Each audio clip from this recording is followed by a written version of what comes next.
Welcome back to my channel. We are going to be doing this really pretty dragonfly over a sunset lake today, and first thing I'm doing is just taping down the edges so I can have a nice clean border.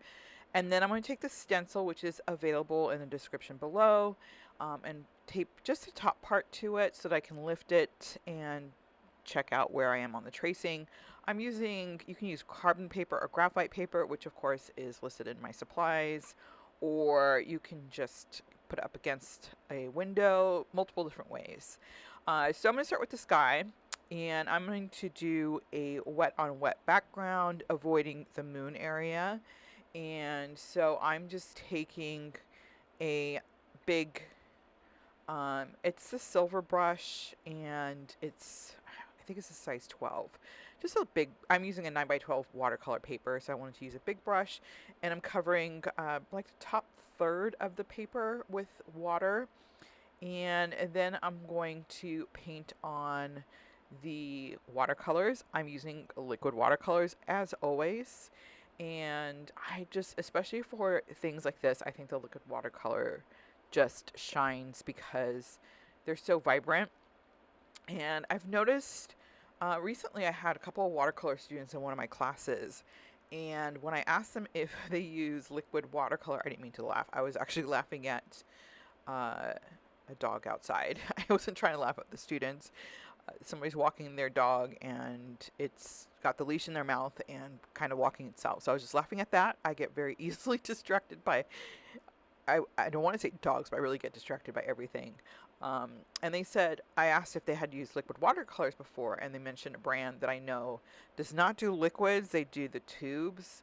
And I realized at that point that I think a lot of people think of the tube watercolors as liquids, and they're not. They're tube watercolors. You've got the tubes, the pans, the liquids, and the pencils. The liquids are in the dropper bottles, so they're literally liquid.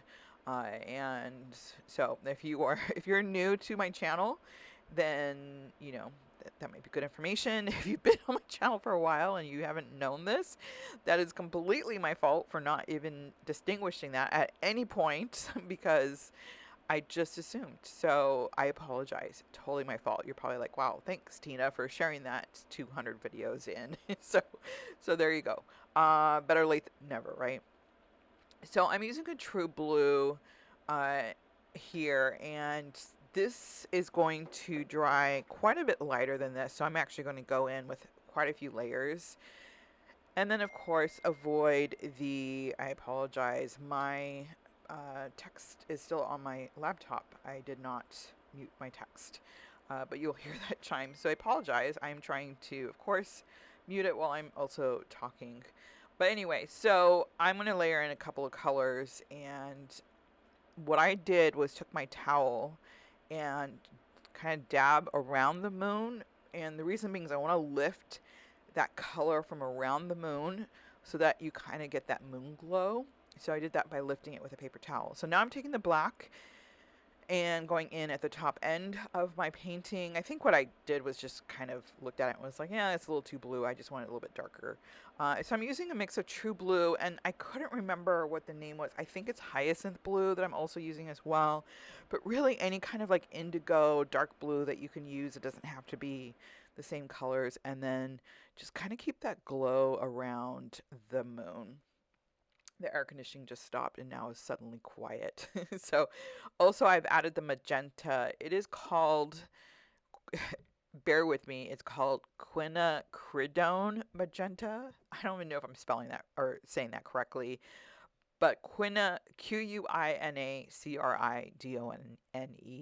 quinacridone magenta. It's basically pink. It is looking purple though because the pink and blue are mixing together. I want that effect, so I'm totally fine with that mixing together and creating that purple effect. I want that. So, and as you can see, my palette is quite dirty.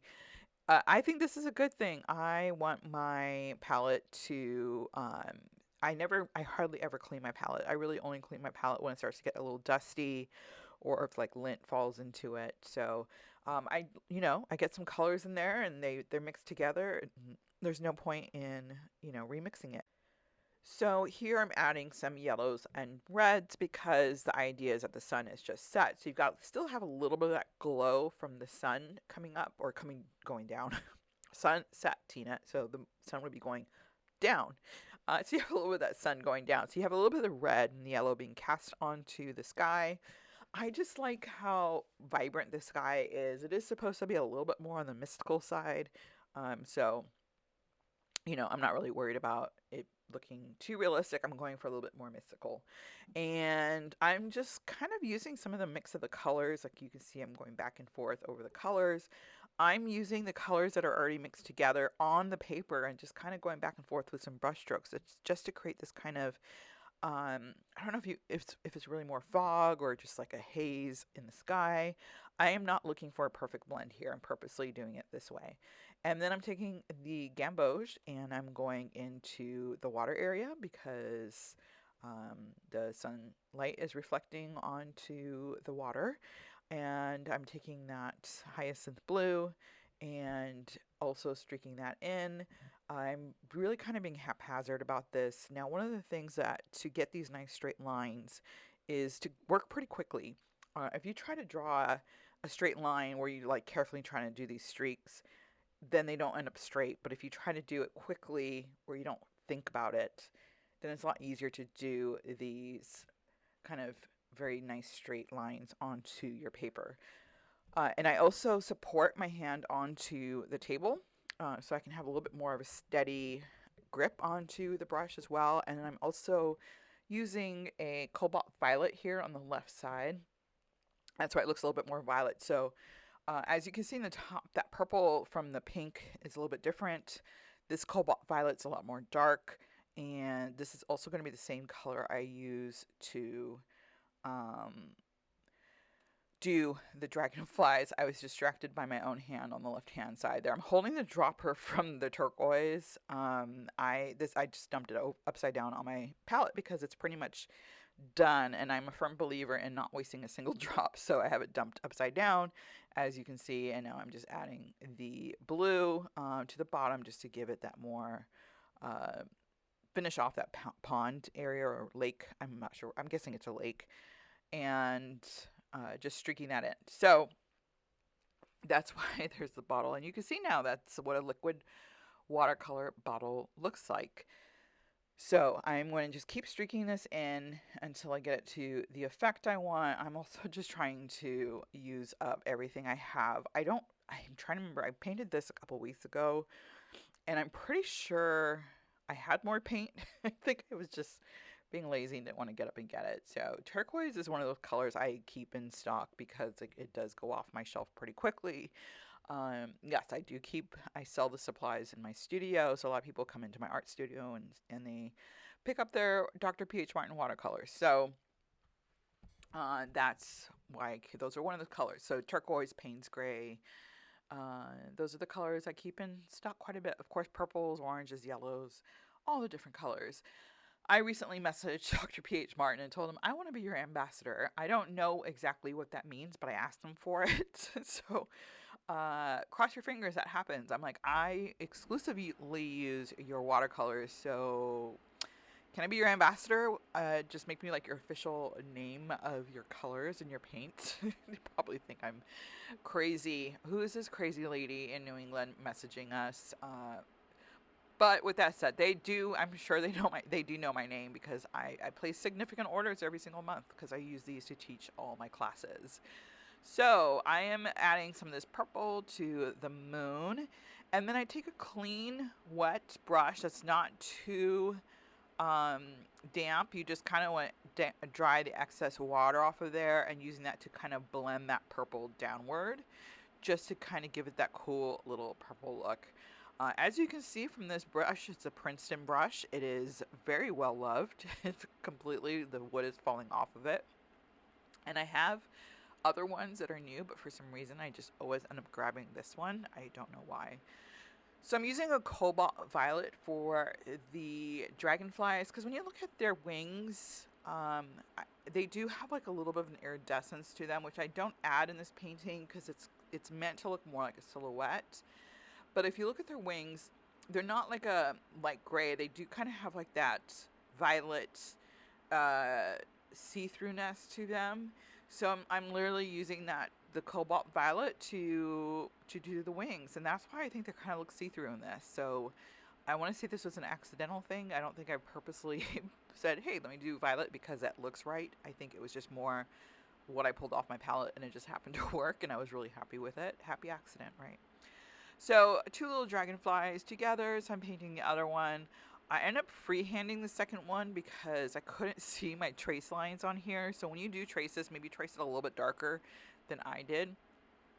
But I could not see my trace lines, and I ended up kind of freehand painting this and wasn't loving it. I kind of got the shape wrong. I was really eyeballing it. So don't do what I did, especially unless you're like this amazing artist. So just maybe sketch it first with your pencil if you end up doing that. But this one, I'm looking a little bit more sad. I was not really thrilled with this dragonfly, but that's okay. I fix him. People think you can't fix watercolors. You can, to an extent. You can kind of work with what you have and manipulate it a little bit. But the thing I didn't like is the wings. Both wings were kind of facing down, more like a butterfly than a dragonfly. But I did lift quite a bit of that, and then I go back later and fix it. So here I'm doing, this is just black for the, what are they called? They're the, I want to say cattail. Is that right? I feel like that's not right. The black blades of grass. This is supposed to be a silhouette. So you've got the moon glow, the sunset behind this. So the foreground is going to have the black silhouette of these grass, seagrass. I'm just making stuff up now. I cannot, for the life of me, remember what this thing is called. But I'm doing black paint, and again, kind of same concept as the streaks in the water, is to work quickly. So the quicker you work, and this is not fast forwarded, this is my speed. I find the quicker you work, the less accurate you try to be, the more wispy and the more like the lines are a little bit thinner and straighter, which is what we want. And use the tip of your brush. I just find that it just is a little bit more effective than just trying to be careful about it. And I know for a lot of people, I'm one of those people, when you say don't overthink it, it's kind of like saying don't breathe. It just happens, but don't overthink it. So it really does promise you it helps. What I do when my students tend to overthink things, like if they're trying to do something like this, I tell them to set a timer and do it. To try to get done in that time, and it kind of forces them to not overthink it and not overwork their artwork. So if you are the type that's going to overthink it, then I would say set a timer for 5 minutes and no more, because that's how long it should take you to do these little blades of grass, whatever they're called, because I can't remember what they're called, but I can tell you to do it in 5 minutes. It really shouldn't take more than 5 minutes. I think I did mine in about 3. And I took my time with it. So 5 minutes max, and let's see how you do. I think you're going to do a lot better than you think you are. So one of the last things I'm going to be doing here in a second, once I add these little wispy things to it, is I'm going to be grabbing the bleed proof white, and we're going to do kind of little staggers of reflection into the water.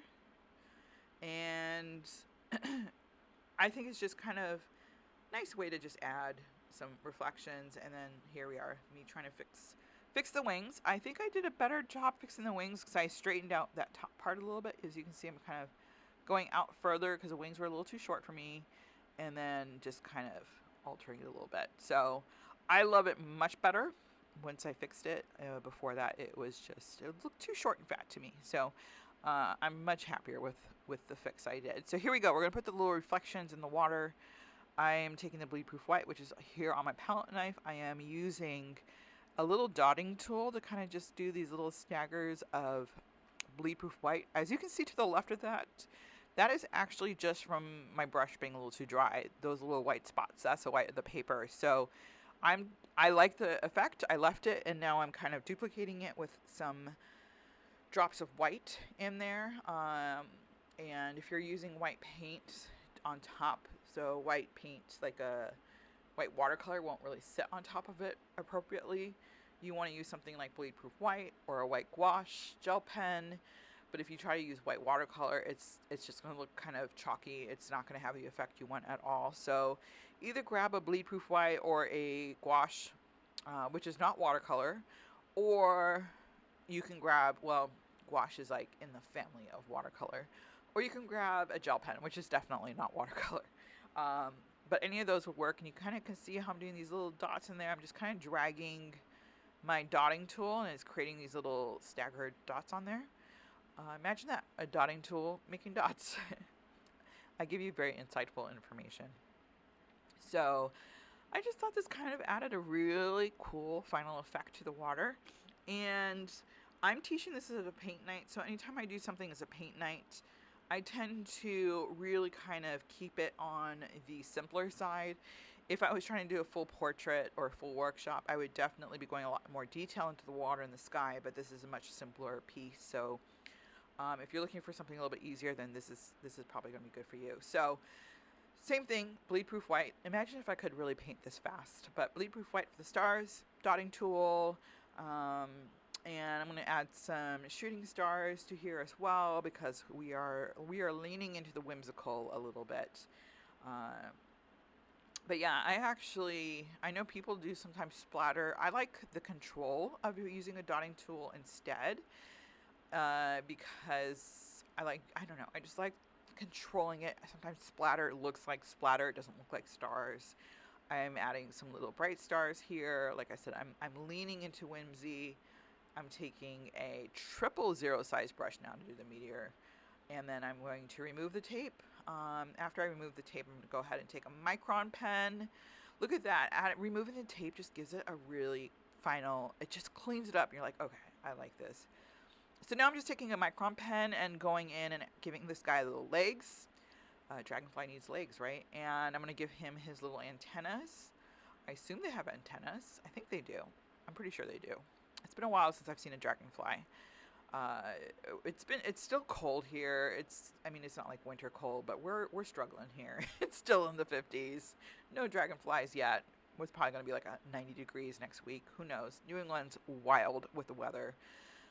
All right, so here we go. Adding your final touches. I'm putting some little veins in the wings, because you can see through them with the micron pen, and I'm using the size 04 for that, but you can use any kind of small marker pen for that.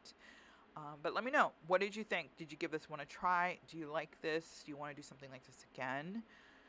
Let me know. Talk to you soon.